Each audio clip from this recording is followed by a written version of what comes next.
Raila Odinga had to call a meeting very fast to try and cool down tension in ODM, because recently after that interview that Sifuna did with Yvonne Okwara on Citizen TV, things have been so much boiling in ODM. Things have been boiling, and they have been boiling nicely in ODM. And Raila has not been able to control. Sifuna has been attacked. He has so many other things have been happening. And Raila has sensed that his party might be having some things that might cause its final breakdown. So Raila has rushed so fast to call a meeting. The meeting was done yesterday, and they came out, and Sifuna, many people had anticipated that Sifuna is going to lose his position, that he's going to be fired. But the committee, the central committee of something, ODM, did not do that. They ended up giving the president some ultimatums that the president need to adhere to, so that if the president wants this union between ODM and UDA to continue. So we want to look at it critically, because we have seen Sifuna being attacked so much, especially with the Luo members of parliament, Luo politicians. They have come out to attack Sifuna so much. We want to look critically.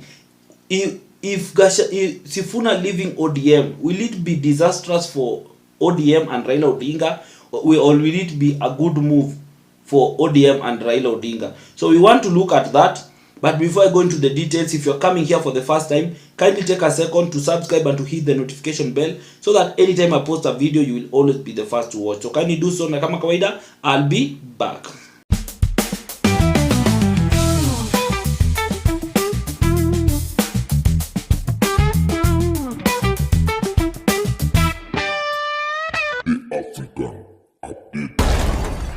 Yes, so as I'm saying, thank you for everyone who has subscribed, and for the 10 subscribers, I really appreciate you guys.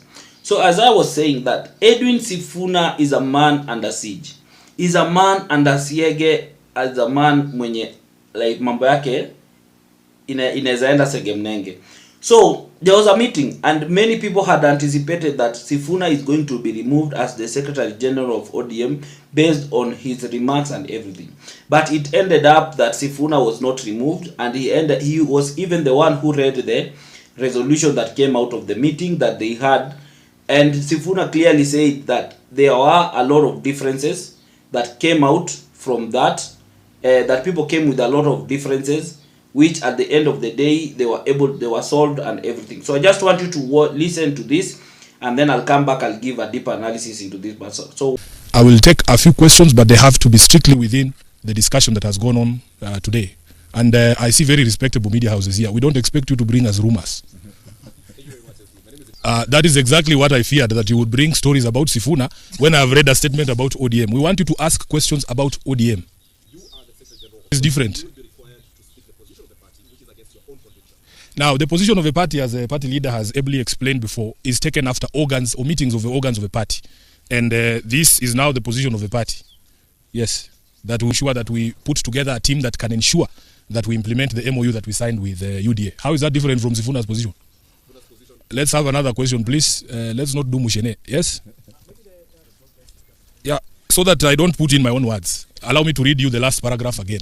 I think we have addressed that later. You should pay attention to these things. We have said that while members arrived here with different viewpoints on many issues within the party and the country, the committee has managed to broker an unbreakable unity of purpose in the party and a single-minded focus on ensuring that ODM continues to be a loyal servant of the people and the country, acting in the best interest of its supporters and the nation, and committed to the agenda of national transformation and stability. That is now the position of the party.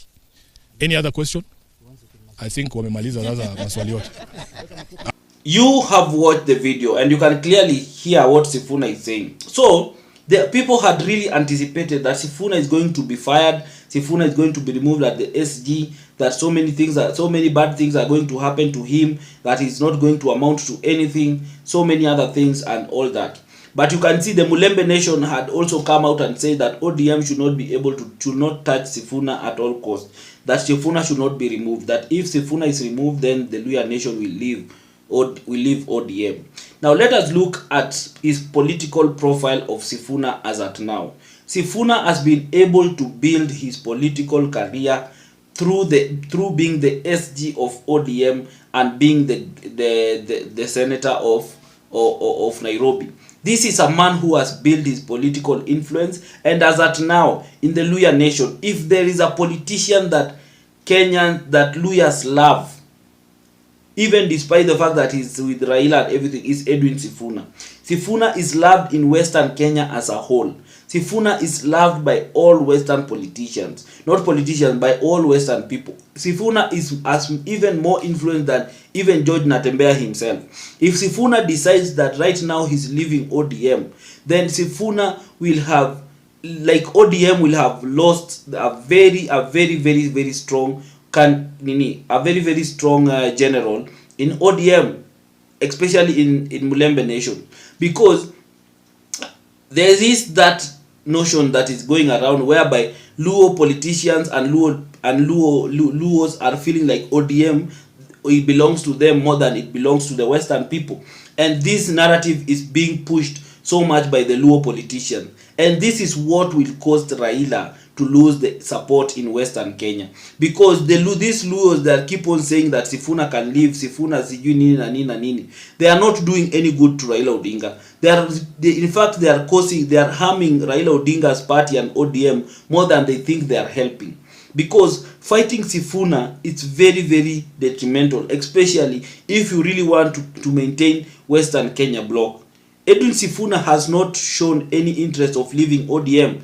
Edwin Sifuna is only standing on what the ideology of the party has always been. So I don't see why the politicians in Nyanza feel that Sifuna is undermining Raila, Sifuna is going against all the agreement, and Sifuna does not support William Ruto. Sifuna is not obliged to support William Ruto. This is a man who has said he's personally, every decision he has made and everything he has said, there are those that are his personal opinion, and on his own personal opinion he has said countless times that he doesn't think that William Ruto is a strong is a good leader, and he will not vote for him come 2027. This is a personal decision. This is not a party decision, and as a party, the ODM party has not said anywhere that they will support Ruto in 2027. So these politicians, the Wanyanza, when they keep on telling us that Ruto 2-term, Ruto 2-term, Ruto 2-term, where do you get this up? Where do you get this thing? If you are saying that you are fighting for ODM and you stand for ODM, ODM has not made a decision on who they are going to support in 2027. And if you are doing that, then where does that leave Raila? So these are things that if ODM take it serious and they decide to push Sifuna out of ODM, Sifuna will have nothing to lose if he leaves ODM. In fact, Sifuna will be so much marketable and will be quoted by all sections in akiwa huko nje, because Gachagua is someone who will want Sifuna on his side. William Ruto is someone who will want Sifuna on his side. So he will be a key player that everyone will want to be on his side come 2027, because Sifuna has proved to be someone who is fearless, someone who says things the way they are. It doesn't matter whether the president is around or not. You can remember how he called the president out straight on his face when they met the last time. So Sifuna is a man who stands on a principle, and that is what is making him like a pendwe, especially with the Mulembe nation and Kenyans as a whole, because Kenyans generally just love him, because they love him because he's a man who says things the way they are. So if ODM is planning to push Sifuna out of the party, then it will be lost on ODM, and Raila cannot take that risk. From the way things are as at now, Raila cannot risk losing Sifuna. He can't risk losing Sifuna. He'd rather lose these Luo MPs who are yapping left, right and center, knowing very well that if without Raila they are nobody. Even Gladys Wanga. If without Raila, Gladys Wanga cannot retain his seat. So Raila would rather lose those people than to lose Edwin Sifuna, because Sifuna is a very key player for ODM, especially in Western Kenya. Sifuna can still make Western Kenya support Raila Odinga and stay in ODM. As long as he stays in ODM, Sifuna has the ability of convincing the Luhya nation to stick to ODM. But any other politician from Western Kenya, no one has that number of visuals. No one has that influence. None at all.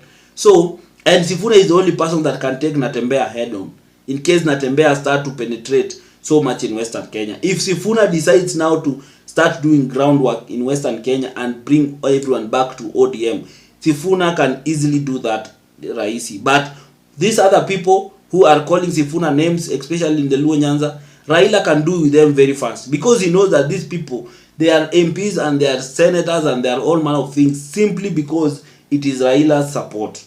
So if Raila pulls the support away from them, then they are done. So this is just a matter of Raila calling them and telling them, hey, I want you people to stop attacking Sifuna at all cost. Do not call Sifuna out, let him be. And immediately they will keep quiet because they know the consequences. So Sifuna is a very key player to Raila Odinga, and Raila Odinga cannot lose Sifuna at all cost. He can't. I did another video on the same, but Raila cannot leave Sifuna at all costs. Sifuna is a very, very key player to him. So it is a wait and see, but that is my analysis. You can share your opinion in the comment section, what you think about the whole thing.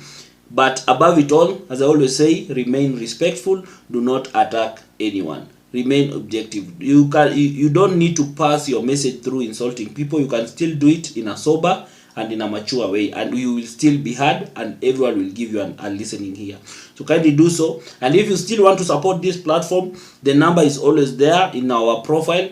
Get the number and you can send something so that we can continue growing and we can build this platform. Remember, the idea here is to create a political podcast. I want us to have a podcast where we will be sitting and just discussing matters politics as we build up to 2027 election. So thank you. Until next time. Bye-bye.